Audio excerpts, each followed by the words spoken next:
Halo,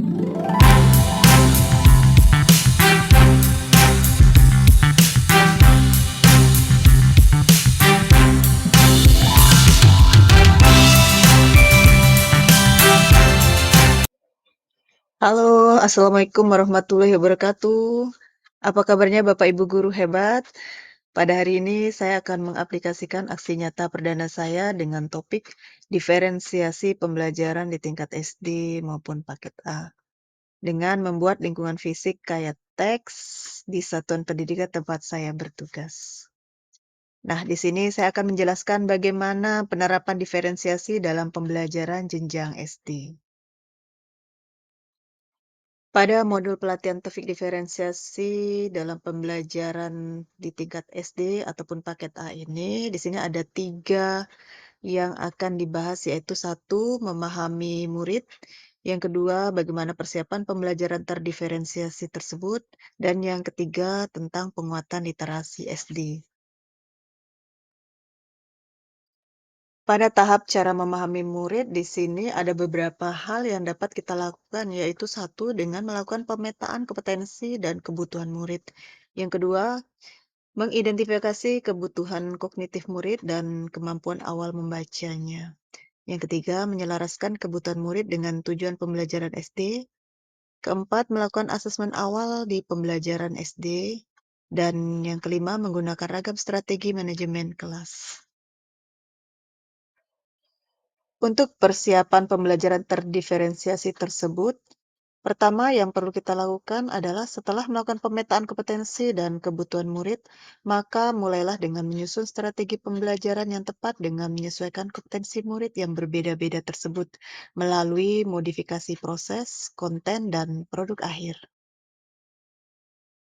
Dan yang kedua, dengan menerapkan strategi manajemen kelas, yaitu bagaimana? Satu, dengan melibatkan murid. Kedua, melalui penentuan tata ruang kelas.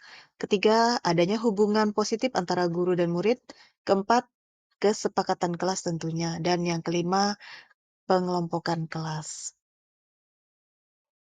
Nah, di sini pada proses pelibatan murid perlu disadari bahwa guru hanya sebagai fasilitator di kelas. Jika ingin membuat pembelajaran yang berpusat pada murid, maka libatkanlah mereka pada prosesnya. Untuk contoh pembelajaran berdiferensiasi dari segi profil pembelajaran, di sini ada 2 yang akan saya paparkan, yaitu satu, bisa dengan memberikan pilihan kepada murid untuk mengerjakan tugas kelompok yang fleksibel ataupun individu. Kemudian yang kedua, bisa dengan memberikan kebebasan kepada murid dalam menyimak maupun melaporkan hasil belajarnya, baik itu dalam bentuk audio, video, komik, maupun drama. Nah, untuk tahapan berikutnya, perlu adanya penguatan literasi di SD. Nah, untuk mengembangkan kecakapan berpikir murid pada jenjang SD, penguatan literasi pada murid itu bisa dilakukan dengan beberapa cara, yaitu bisa dengan menentukan level berapa kecakapan berpikir murid yang kita tuju. Kemudian juga bisa dengan melihat bagaimana cara murid membaca dan menikmati teks dengan tema-tema tertentu. Kemudian bisa juga dengan, melihat murid tadi bagaimana cara dia bisa memilih hal-hal yang membuatnya bisa tertarik dari teks yang dibacanya. Selain itu juga bisa dengan membuat sebuah diskusi kelompok kecil. Bahkan kita juga bisa melakukan kegiatan bertukar lembar aktivitas antar murid. Di sini tentunya seorang guru dituntut memiliki strategi, bagaimana strategi guru itu dalam mengembangkan kecakapan berpikir murid di tingkat jenjang SD. Nah, ada beberapa hal yang bisa kita lakukan, yaitu satu, dengan cara mengevaluasi bagaimana cara bertanya ke murid. Kemudian kedua, sifatnya harus kontekstual dengan murid. Yang ketiga, merencanakan pembelajaran dengan teori level kecakapan berpikir. Keempat, menghubungkan sumber belajar yang lebih otentik. Dan yang kelima, memberikan kesempatan kepada murid untuk bisa mengeksplorasi. Demikian tadi pemaparan yang dapat saya sampaikan untuk topik diferensiasi pembelajaran di tingkat SD ataupun paket A. Di sini saya menyajikan dokumentasi dalam membuat lingkungan fisik yang kaya akan teks. Untuk lingkungannya tersebut, saya memanfaatkan lingkungan yang berada di sekolah dan di dalam kelas. Untuk yang di lingkungan sekolah, saya lebih fokus kepada lingkungan yang berada di luar, yaitu saya menggunakan, papan visi dan misi. Saya buat lebih besar sehingga anak-anak bisa membaca apa sih visi dan misi dari sekolah mereka itu sendiri. Kemudian saya juga memperbanyak buku-buku bacaan yang berada di perpustakaan. Dan yang ketiga di sini, setiap ada TPS itu saya menyajikan kata-kata bijak. Selain itu juga saya membuat 2 tempat pembuangan sampah tersebut dengan melakukan pemisahan dengan adanya, sampah organik maupun non-organik. Kemudian di lorong-lorong sekolah juga saya memperbanyak, papan afirmasi. Untuk membuat lingkungan fisik area kaya teks selain di luar kelas, di dalam kelas pun kami galakkan juga, terutama di kelas-kelas tinggi. Bagaimana caranya?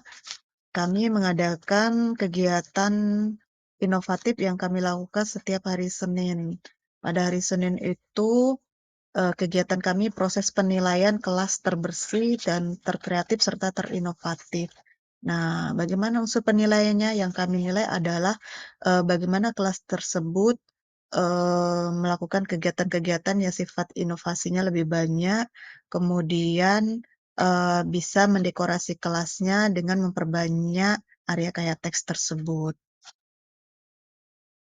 Tentunya semua proses itu akan berjalan dengan adanya kerjasama dan pelibatan dari warga Sekolah Dasar SD 61 itu sendiri. Nah, siapa saja yang terlibat? Bisa dari guru, siswa, tenaga pendidik, ya. Nah, banyak juga kegiatan-kegiatan yang kami lakukan terutama pada program pembiasan.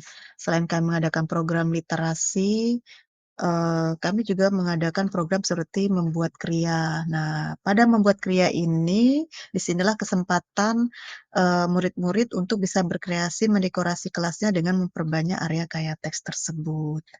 Nah, paling ujung itu selain kegiatan diskusi kelompok, nah guru dan siswa juga mendapatkan apresiasi atas, prestasinya di kelas dengan melakukan kegiatan inovasi, yaitu mempercantik, ruangan kelasnya dengan cara mendekorasi, bagian-bagian yang perlu didekorasi dan yang paling penting adalah dengan, memperbanyak wilayah, eee, literasinya. Baik, Bapak dan Ibu guru hebat, demikianlah sedikit dari pemaparan saya tadi mengenai modul pembelajaran berdiferensiasi di jenjang SD ataupun paket A. Mudah-mudahan apa yang telah saya sampaikan dapat bermanfaat bagi kita semua dan bisa menjadi motivasi untuk bisa menyelesaikan aksi nyata yang ada di pelatihan mandiri platform Merdeka Mengajar. Akhir kata dari saya ucapkan terima kasih. Wassalamualaikum warahmatullahi wabarakatuh.